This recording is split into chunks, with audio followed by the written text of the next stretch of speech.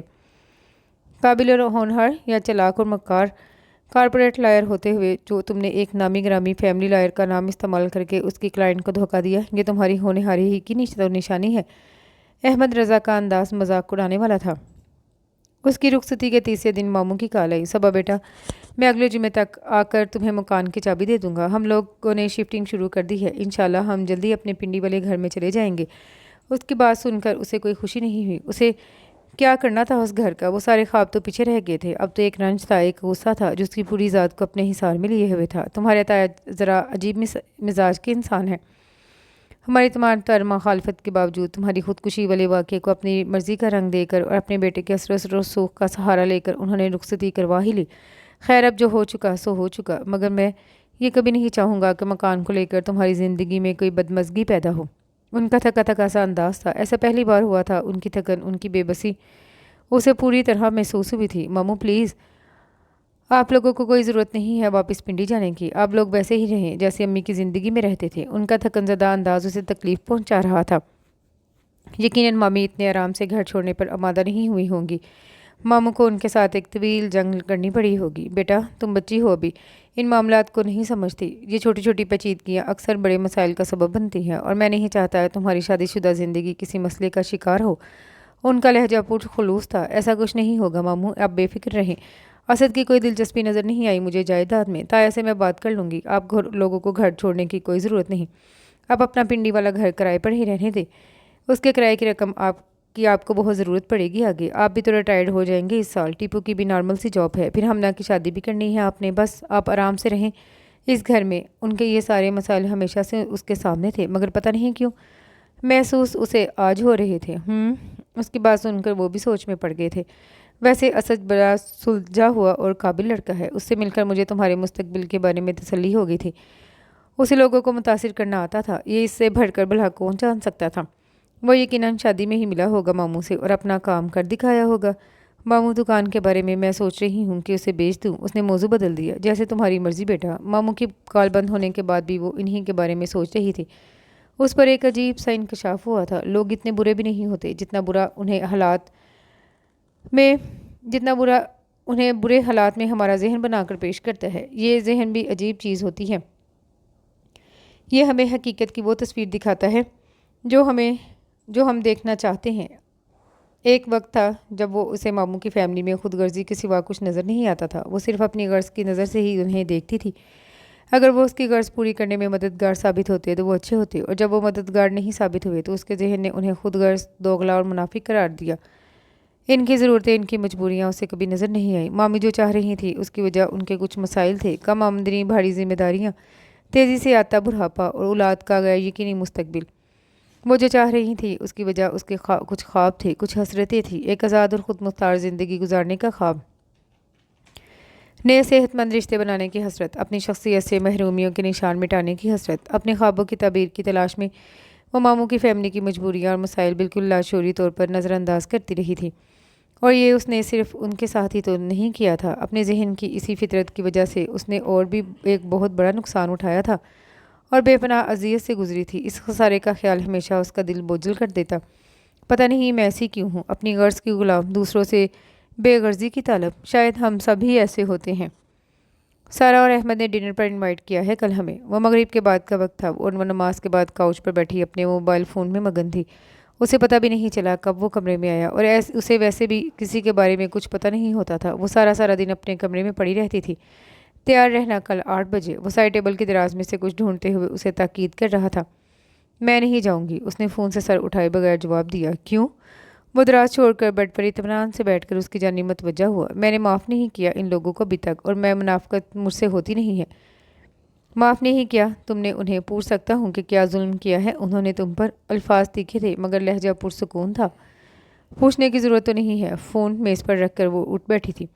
جس ڈرامے کے وہ کردار تھے، وہ ڈرامہ تمہاری ہی تخریب کار ذہن کی پیداوار تھا۔ وہ چاہ کر بھی اس کی طرح خود کو پرسکون نہیں رکھ سکتی تھی۔ بات بے بات اس کے لہجے میں تلخی اتر آتی تھی۔ مجھے لگتا ہے اس موضوع پر ہمیں کھل کر بات کر لینی چاہیے۔ وہ کرسی کھینچ کر اس کے سامنے آ کر بیٹھ گیا۔ اس کی ذات سے چھلکتا سکون نہ جانے کیوں اسے آگ لگا دیتا تھا۔ تم اپنے اس رویے کو اپنی اعلیٰ ظرفی سمجھتے ہوگے، میں اسے تمہاری ڈھٹائی سمجھتی ہوں۔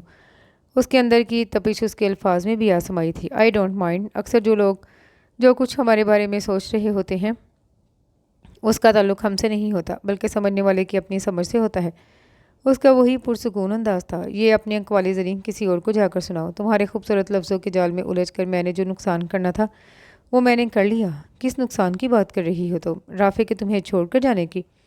وہ اس کی آنکھوں میں جھانک کر پوچھ رہا تھا۔ رافع کے مجھے چھوڑ کر جانے کی نہیں، تمہارے رافع کو بڑگلانے کی۔ اس نے بھی اس کی آنکھوں میں آنکھیں ڈال کر جواب دیا۔ صبا، یہ بات تم بھی جانتی ہو کہ تم اور رافع ایک ساتھ نہیں چل سکتے تھے، مگر تم یہ ماننے سے انکاری ہو۔ تم دونوں ایک غرض کے رشتے سے ایک دوسرے سے بندھے تھے، تمہاری اپنی محرومیاں دور کرنے کی غرض اور رافع کے اپنے مسائل حل کرنے کی غرض۔ اور غرض پر مبنی رشتہ بڑا کمزور ہوتا ہے۔ غرض ختم ہو جائے یا پوری ہو جائے، دونوں صورتوں میں اس کی بنیاد پر کھڑے رشتے کا ایک ہی انجام ہوتا ہے۔ اس کا تم تجربہ کر چکی ہو۔ اگر تم دونوں کے بیچ کوئی مضبوط رشتہ ہوتا تو رافع اتنی آسانی سے راہ نہ بدلتا۔ وہ تمہارا مسئلہ نہیں ہے اسد عثمان، تم کیوں ہمارے بیچ پڑے؟ تم کیوں وجہ بنے ہمارے راستے علیحدہ کرنے کی؟ وہ میرا مسئلہ تھا صبا، تم میری بیوی تھی۔ جب ہمارا نکاح ہوا تم تب چھوٹی تھی، مگر میں اتنا بڑا تھا کہ شادی اور نکاح کے مفہوم کو سمجھ سکوں۔ میں نے ایک لمبا عرصہ یہ کمٹمنٹ پوری ایمانداری سے نبھائی ہے۔ مجھے یہ رشتہ عزیز تھا، مجھے تم بھی عزیز تھی۔ میں تمہارے مسائل، تمہاری محرومیاں بھی سمجھتا تھا۔ میں تمہیں کسی شراب کے پیچھے بھاگتے نہیں دیکھ سکتا تھا۔ اس کے لب و لہجے میں کچھ تھا، اسے تمام الفاظ اپنا ساتھ چھوڑتے ہوئے محسوس ہوئے۔ مجھے تم پر یقین نہیں ہے، اس نے نظریں چرا کر کہا۔ کوئی بات نہیں، وقت کے ساتھ آ جائے گا۔ اس کا وہی پرسکون انداز تھا۔ تم مجھے میری مرضی کے تانے دو گے نا، ماضی کے تانے دو گے نا؟ رافع کے حوالے سے یہ خوف تھا اس کے اندر کا جو تلخی میں لپٹا ظاہر ہوا۔ تمہیں لگتا ہے کہ میں ایسا کروں گا؟ وہ اپنی شخصیت کی تمام تر سحر انگیزی کے ساتھ پوری طرح اس کی طرف متوجہ تھا۔ ایک لمحے کے لیے اس کا دل چاہا کہ وہ خود کو اس کے سحر میں کھو جانے دے، مگر یہ صرف ایک لمحہ تھا۔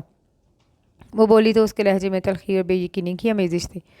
مجھے تو یہ بھی نہیں لگتا تھا کہ رافع مجھے یوں دھوکہ دے گا۔ وہ جس اذیت سے گزری تھی اس کا اثر اتنی جلدی زائل نہیں ہونا تھا۔ تمہیں وقت چاہیے سنبھلنے کے لیے بھی۔ وہ اٹھ کھڑا ہوا تھا۔ اس کے لہجے میں ایک تھکن سی اتری تھی جو غور کرنے پر محسوس ہوتی تھی۔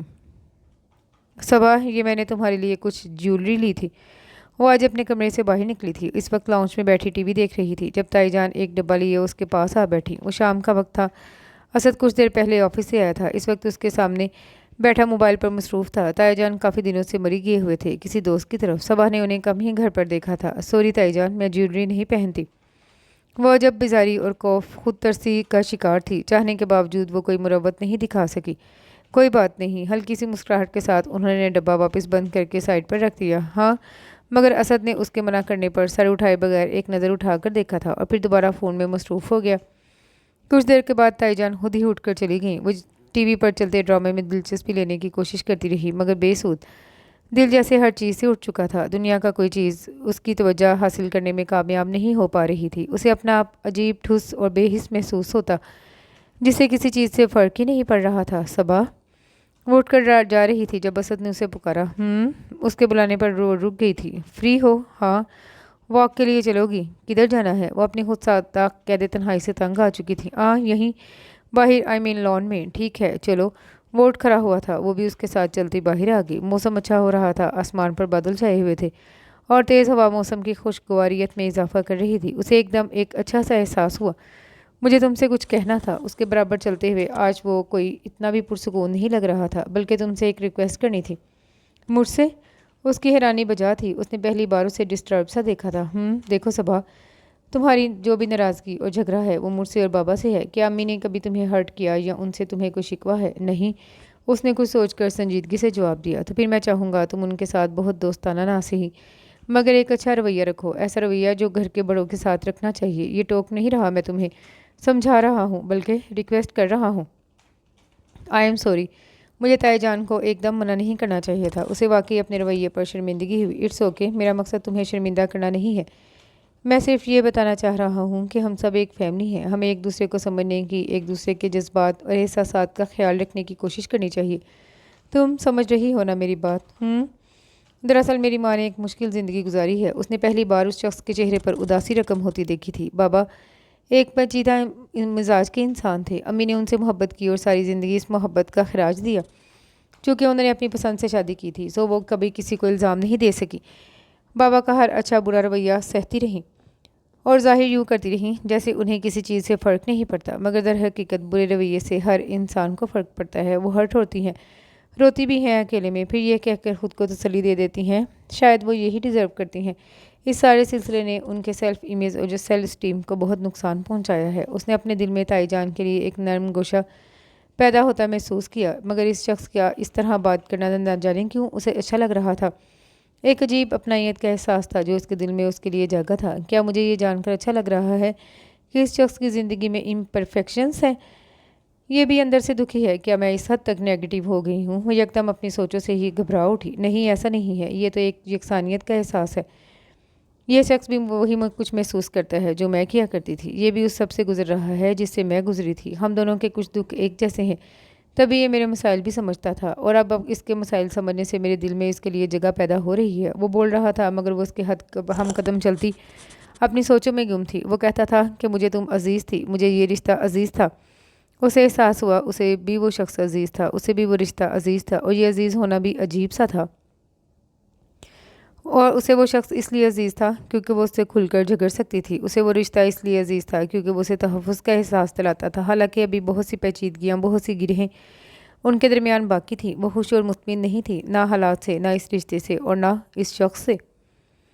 وہ صبح اپنا ناشتہ بنانے خود کچن میں آئی تھی۔ اس گھر میں اس کے 2.5 ہفتوں میں قیام کے دوران ایسا پہلی بار ہوا تھا، ورنہ اس کا کھانا زیادہ تر ایک ملازم ہی اس کے کمرے میں پہنچایا کرتا تھا۔ تائی جان حسب توقع پہلے سے کچن میں موجود تھی۔ السلام علیکم۔ وعلیکم السلام۔ انہوں نے اسے حیرت سے دیکھا۔ کچھ چاہیے تھا تمہیں؟ نہیں، ناشتہ بنانا تھا۔ وہ دروازے پر رک سی گئی۔ آؤ بیٹھو، میں بنا دیتی ہوں۔ اسے پہلی بار احساس ہوا کہ ان کا انداز اکثر میں کانکی سا ہوتا تھا۔ میں آپ کی مدد کروں؟ اسے انجانے کیوں جھجک سی محسوس ہو رہی تھی۔ شکریہ بیٹا، اتنا کوئی کام تو نہیں ہے۔ چائے تیار ہو چکی ہے۔ اپنے لیے مجھے پراٹھا بنانا ہے اور اسد کے لیے ٹوسٹ۔